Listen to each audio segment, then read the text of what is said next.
Hi friends, దైవగ్రంథమైన ఖురాన్లో మీరు ముస్లింగా జీవించండి, ముస్లింగా తప్ప మరణించకండి అని సెలవు ఇవ్వడం జరిగింది. వాస్తవానికి ముస్లిం అంటే ఎవరు? ముస్లిం ఎవరిని అంటారు? మన చుట్టుపక్కల సమాజం, వేరే సమాజాల్లో ముస్లిం అంటే చాలామందికి అపోహలు ఏమున్నాయంటే, వాళ్ళు సాయిబుల కడుపులో పుడితే ముస్లిము, లేదంటే కొన్ని వేషాధారణలో గడ్డం, టోపీ, జుబ్బా ఉంటే ముస్లిము, లేదంటే వాళ్ళ వంశంలో పుడితే ముస్లిము. కొన్ని రకాలుగా వారి యొక్క వేషాధారాన్ని బట్టి, వారి యొక్క ఆచారాలను బట్టి ముస్లింగా గుర్తించడం జరిగింది.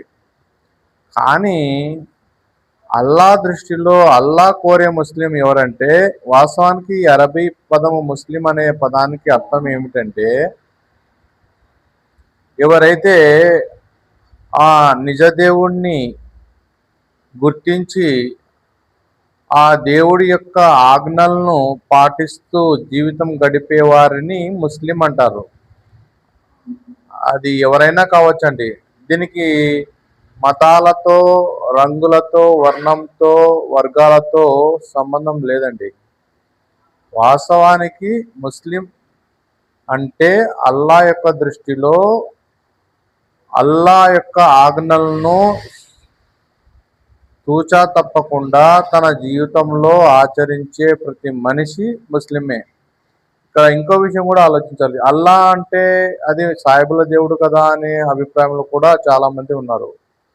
వాస్తవానికి అల్లా అంటే ఒకే దేవుడు అని అర్థం. అంటే అరబ్బీ పదంలో ఈ అల్లా యొక్క ఏదైతే పదం ఉందో దీనికి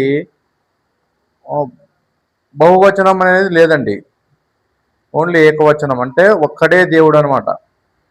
ఈ వచనము వల్ల అల్లా అని పిలుస్తారు అరబ్బీలో.